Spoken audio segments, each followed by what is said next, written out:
Hello students, welcome to Business Point of View. This is second video for importance of management principles. देखिए first video में हमने पढ़ा था कि principal यानी मैनेजमेंट के प्रिंसिपल्स क्या होते हैं, मैनेजमेंट के प्रिंसिपल्स क्या होते हैं, ये हमने फर्स्ट वीडियो में पढ़ा था और उसके नेचर हमने देखे थे। अब हम यहाँ बात करते हैं कि मैनेजमेंट प्रिंसिपल्स के इम्पोर्टेंस क्या हैं, क्या महत्वपूर्णता है। देखिए जब तक किसी भी चीज की हमें महत्वपूर्णता नहीं पता होगी, उसके इम्पोर्टेंस पता नहीं होंगे, तो हम उसको यूज क्यों करेंगे। जब तक हमें ये पता नहीं होगा कि इस वस्तु का, इस चीज का क्या महत्व है, क्या इम्पोर्टेंस है, तो उसको हम यूज नहीं करेंगे। तो इसलिए यहां भी हमें ये पता होना आवश्यक है कि मैनेजमेंट प्रिंसिपल्स इम्पोर्टेंट क्यों हैं, क्या इम्पोर्टेंस है उनकी। तो इसके लिए हम पढ़ते हैं आज इम्पोर्टेंस ऑफ मैनेजमेंट प्रिंसिपल्स। देखिए ये जो टॉपिक है आपका, ये प्रिंसिपल्स पढ़ने के बाद भी आप आसानी से इसको एक्सप्लेन कर सकते हैं, लेकिन अकॉर्डिंग टू योर बुक हम इस टॉपिक को पहले लेकर चलते हैं और अच्छे से आपका ये टॉपिक जब क्लियर हो जाएगा तब आप इसके प्रिंसिपल्स को पढ़ेंगे। 14 प्रिंसिपल्स आपके दिए गए हैं बुक में, जो कि अभी नेक्स्ट वीडियो में आपको समझाऊंगा, बताऊंगा। लेकिन उससे पहले हम एक बार इसके इम्पोर्टेंस देख लेते हैं। सो आइए चलते हैं इम्पोर्टेंस पर। First point, providing managers with useful insight into reality. देखने में आपको हार्ड लग रहा होगा ये, लेकिन इतना हार्ड नहीं है। ये कहता है कि रियलिटी में मैनेजर्स को क्या क्या चीज यूजफुली प्रोवाइड की गई हैं, इंपॉर्टेंस क्या है, इसका क्या महत्व रखता है। ये तो देखिए ये क्या कहता है point, they act as a guidelines for managers to take right decision at right time. ध्यान देना, ये कह रहा है कि मैनेजर्स के लिए ये गाइड करता है, ये दिशा निर्देश देता है कि सही समय पर ही सही डिसीजन लेना है, right decision at right time. ऐसा नहीं है कि पता बढ़िया आपका गारमेंट्स का बिजनेस है और गर्मियों का समय चल रहा है और गर्मियों के समय में वो बोल दे कि भाई ऐसा करो, स्वेटर का मैन्युफैक्चरिंग करो, तो वो गलत डिसीजन होगा। तो वो कहता है right decision at the right time, यानी सही समय पर ही सही डिसीजन लेना। ये मैनेजर्स को गाइड करता है मैनेजमेंट प्रिंसिपल्स कि कौन से समय पर हमें क्या डिसीजन लेना चाहिए। And improve knowledge, ability and understanding of manager under various managerial situation, यानी कि मैनेजरियल सिचुएशन के अंतर्गत मैनेजर की नॉलेज को इम्प्रूव करता है, उसकी एबिलिटी, उसकी क्षमता को इम्प्रूव करता है, उसकी अंडरस्टैंडिंग को भी इम्प्रूव करता है। तो ये कार्य आपके मैनेजमेंट प्रिंसिपल्स के अंतर्गत होते हैं, providing managers with useful insight into reality में। Got it? समझ में आ गया होगा, बहुत इजी है। पहला मैंने आपको बोला है right decision at the right time, सही समय पर सही डिसीजन लेना। सेकंड मैंने आपको बोला है कि मैनेजर की नॉलेज, उसकी एबिलिटी, उसकी अंडरस्टैंडिंग को इंप्रूव करता है। Okay, second importance of management principles, optimum utilisation of resources. Optimum utilisation of resources, यानी जो सोर्स आपके पास हैं, जो रिसोर्सेस आपके पास हैं, उनका यूटिलाइजेशन किस प्रकार से किया जाना है। तो देखिए क्या कहता है, management principles insist on, management principles insist करता है किस पर, plan activities and orderly arrangement of man and material and coordinate physical, financial and human resources. देखिए ध्यान देंगे, सबसे पहले ये कहता है प्लान्ड एक्टिविटीज। क्या कहता है, planned activities. Planned activities means जो आपने प्लानिंग की है, जो आपका प्लान है, उसी के अकॉर्डिंग ही आपको कार्य करना है। प्लान के अकॉर्डिंग ही आप कार्य को करेंगे तो ही वो वर्क आपका सक्सेस होगा। And second is orderly arrangement of man and material, ध्यान दें, man and material, it means चाहे वो एम्प्लॉय यानी आदमियों का अरेंजमेंट हो या किसी आपकी कंपनी के मटेरियल का अरेंजमेंट हो, वो ऑर्डरली होना चाहिए, सिस्टमेटिकली होना चाहिए। जैसे कि प्रत्येक व्यक्ति, प्रत्येक एम्प्लॉय को आपने केबिन दिए हुए हैं कि ये केबिन सेल्स मैनेजर का है, ये केबिन परचेज मैनेजर का है, ये केबिन आपका कॉस्ट अकाउंटिंग के लिए है। ये सभी आपके अलग अलग केबिन की, अलग अलग मैनेजर की अलग अलग चेयर टेबल होनी चाहिए कि ये आपके आइडेंटिफाई करता हो पर्टिकुलर उसके हेड, उसके मैनेजर को। तो इसलिए ये कहता है कि orderly arrangement of man and material, यानी कि जो आपका मटेरियल है कि रॉ मटेरियल्स यहाँ मिलेगा और इन द पाइपलाइन गुड्स यहाँ मिलेगा, फिनिश गुड्स यहाँ मिलेगा, ये सभी आपके मटेरियल भी ऑर्डरली अरेंजमेंट होने चाहिए जिससे सिस्टमेटिकली वर्क हो सके। And coordinate physical, financial and human resources, साथ ही आपका कोऑर्डिनेशन होना चाहिए physically, financially and human resources, यानी कि जो आप एम्प्लॉय पे वर्क करा रहे हैं वो वर्क और आपका फाइनेंशियल जितना उस पर खर्चा आ रहा है, जितने उस पर लेबर लग रही है, ये सभी आपका कोऑर्डिनेट होना चाहिए। ऐसा नहीं है कि लेबर आपके पास कम है और कॉस्टिंग बहुत अधिक आ रही है, या लेबर बहुत अधिक है जबकि मैन्युफैक्चरिंग प्रोडक्ट की बहुत कम होनी है। तो इसलिए कोऑर्डिनेशन होना भी अति आवश्यक है। सो कह रहा है coordinate physical, financial and human resources. Okay, so it all save times, wastage and resources.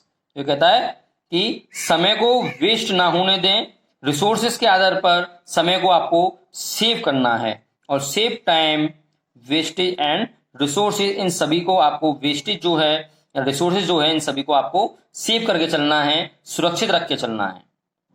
Okay, ताकि वेस्टेज भी आपकी आगे फ्यूचर में काम आ सके। Got it? सेकंड पॉइंट आपका क्लियर हो चुका है। आइए थर्ड पॉइंट में चलते हैं। Third importance of management principles, scientific decision. देखिए साइंटिफिक डिसीजन क्या है, जिसमें कह रहा है decisions based on management principles tends to be more realistic, balanced and free from personal बायस।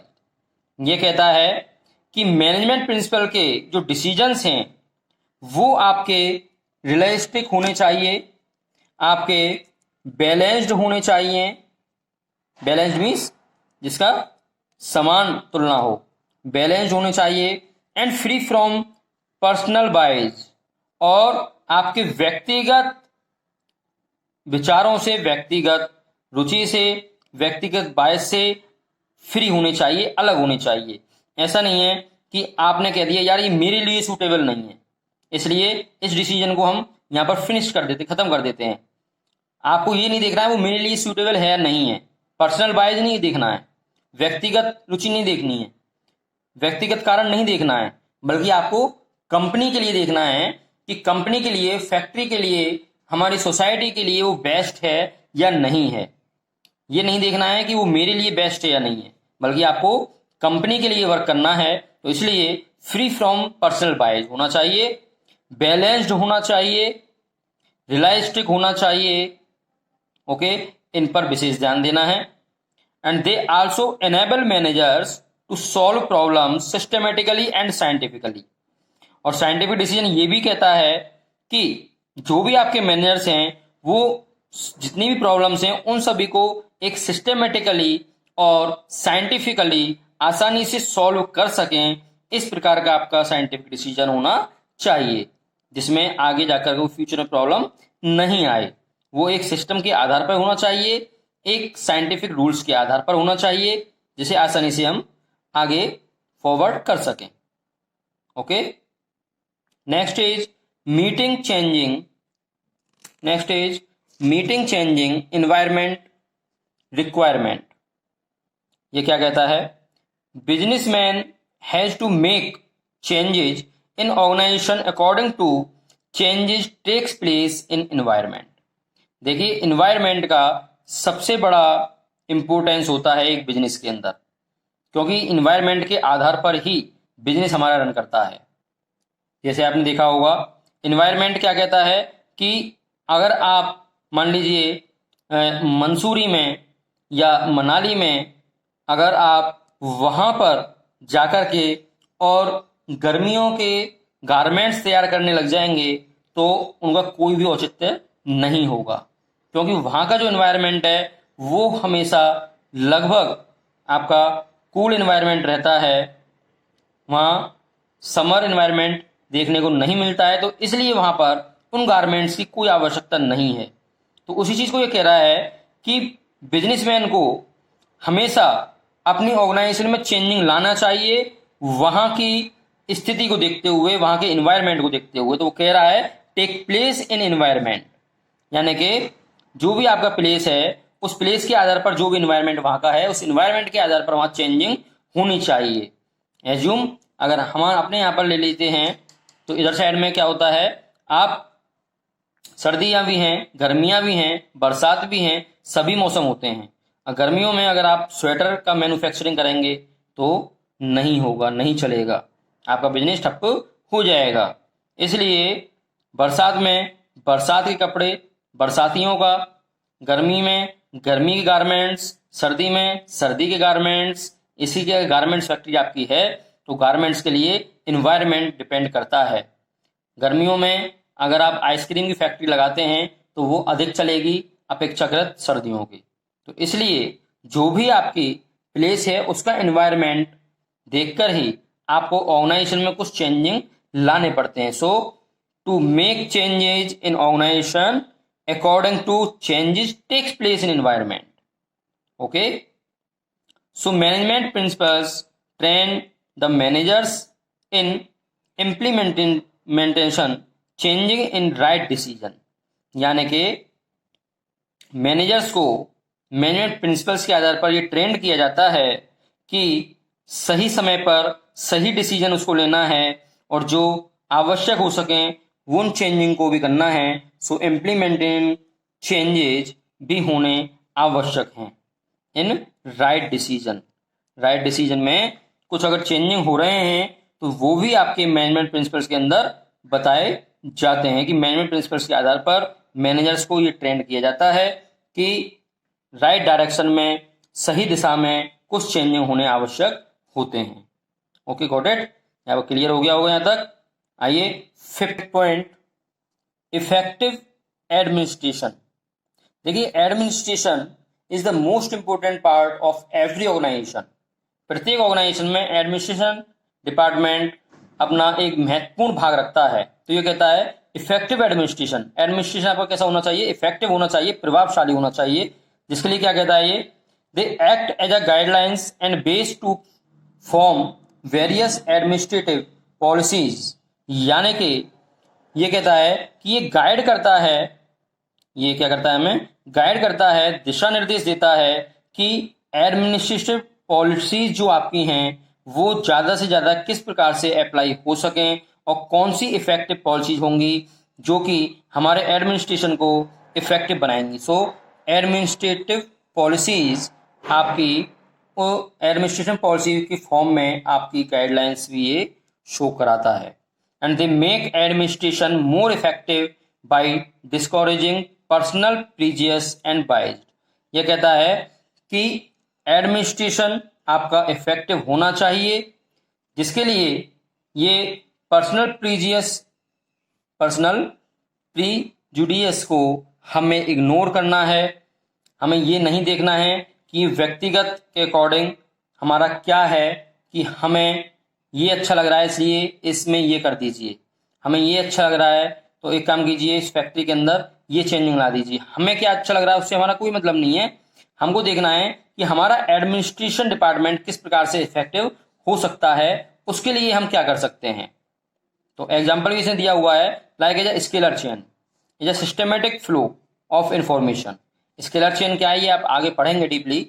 देखिए स्केलर चेन की कहता है ये कि ये एक इफेक्टिव एडमिनिस्ट्रेशन डिपार्टमेंट का ही एक पार्ट है। स्केलर चेन ये एक सिस्टमेटिक फ्लो होता है इन्फॉर्मेशन का। जैसे आपका लेबर अपना सुपरवाइजर को इन्फॉर्मेशन देगा, सुपरवाइजर अपने ऊपर मैनेजर को इन्फॉर्मेशन देगा, मैनेजर अपने हेड को इन्फॉर्मेशन देगा। इस प्रकार से स्केलर चेन वर्क करता है, यानी कि छोटे से बड़े क्रम में चलता रहता है बड़े क्रम में चलता रहता है। ये होता है हमारा स्केलर चेन। ये क्या है? स्केलर चेन है, और आगे हम इसको भी और डीपली पढ़ेंगे तब इसको समझेंगे। Okay, next is fulfilling social responsibilities. देखिए, कोई भी बिजनेस हो, कोई भी ऑर्गेनाइजेशन हो, वो सोशल रेस्पॉन्सिबिलिटीज उसमें होनी आवश्यक हैं। जैसे कह रहा है, business makes use of resources of society, so it must do something for society also. ये कहता है कि बिजनेस में सोसाइटी के रिसोर्सेज का यूज होना आवश्यक होता है। जैसे आपका जो फैक्ट्री है, जिस स्थान पर आपकी फैक्ट्री है, जिस जगह पर आपकी फैक्ट्री है, उस जगह के आसपास के लेबर को ही आप वर्क देंगे ज़्यादा से ज़्यादा। तो इसलिए सोसाइटी से आपको रिसोर्स मिल रहा है, सोसाइटी से आपको वहाँ से लेबर भी मिल रही है, वहाँ से आपकी सेलिंग भी अधिक हो रही है। तो इसलिए आपकी भी लायबिलिटी बनती है कि आप भी सोसाइटी के लिए कुछ ना कुछ करें। So it must do something for society also. तो इसलिए आपको सोसाइटी के लिए भी कुछ ना कुछ करना होगा। And next point is, so these principles guide managers to perform social responsibilities. ये प्रिंसिपल क्या करता है? मैनेजर को गाइड करता है कि सोशल रेस्पॉन्सिबिलिटीज को किस प्रकार से परफॉर्म करना है। तो परफॉर्म सोशल रेस्पॉन्सिबिलिटीज यानी कि सोशल रेस्पॉन्सिबिलिटीज को किस प्रकार से परफॉर्म करना है, ये भी मैनेजर को गाइड इसी के थ्रू किया जाता है, मैनेजमेंट प्रिंसिपल के थ्रू। जिसमें एग्जाम्पल में कह भी रहा है, प्रिंसिपल्स ऑफ रिम्यूनरेशन। देखिए, प्रिंसिपल्स ऑफ रिम्यूनरेशन भी आपका आगे आपको पढ़ने को मिलेगा। यहाँ पर आपको छोटा सा बता देता हूं मैं। प्रिंसिपल्स ऑफ रिम्यूनरेशन मतलब होता है यानी कि एक सैलरी को, जो आप रेम्यूनरेशन, जो प्रतिफल दे रहे हैं अपने लेबर या एम्प्लॉयज को, वो समान आधार पर हो, एडिक्वेट हो, फेयर सैलरी हो एम्प्लॉयज की। यानी कि ऐसा नहीं है कि आसपास की आपकी फैक्ट्री अधिक सैलरी दे रही है और आप उन पर कम सैलरी पर ही वर्क करा रहे हैं, अधिक समय उनका ले रहे हैं। तो ये आपका प्रिंसिपल्स के अगेंस्ट होता है। इसलिए कहता है कि principles of remuneration adequate and fair salary to employees. Employees की फेयर सैलरी होनी चाहिए, एक एडिक्वेट सैलरी होनी चाहिए, एक आदर्श सैलरी होनी चाहिए, जो उसके वर्क के अकॉर्डिंग बिल्कुल फेयर हो। तो यही हमारी सोशल रेस्पॉन्सिबिलिटीज का भी एक एग्जाम्पल है। Okay, next point is and last point, management training, education and research. ये क्या कहता है?